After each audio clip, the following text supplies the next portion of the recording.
Politician Jimi Wanjigi was pelted with stones during his 4-day tour in the Nyanza region. Jimi Wanjigi, who's eyeing the presidential seat, was in the region, or rather is still in the region, to popularize his candidature. But I guess the people of Nyanza were just not having it.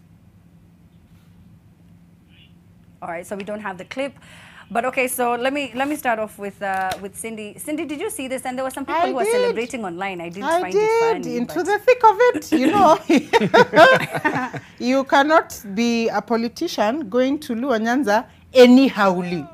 People, first of all, let me give a bit of a history. A few days yesterday, Migori is the only county the only region where they protested against increase of fuel prices, like a real protest.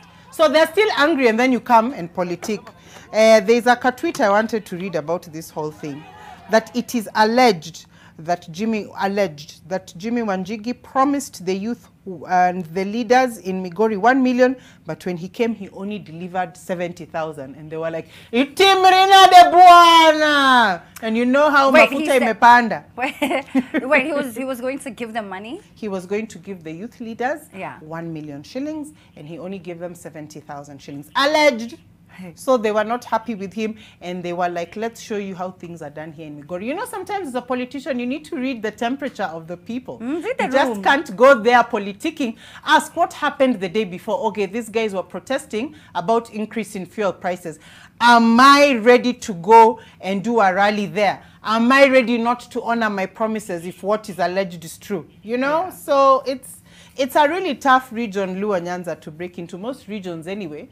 But it's important for all politicians to read the mood before you go. Right now, people are hungry, they're tired. They don't want to hear stories, you know. Of hospitals and schools. What is it? Songi.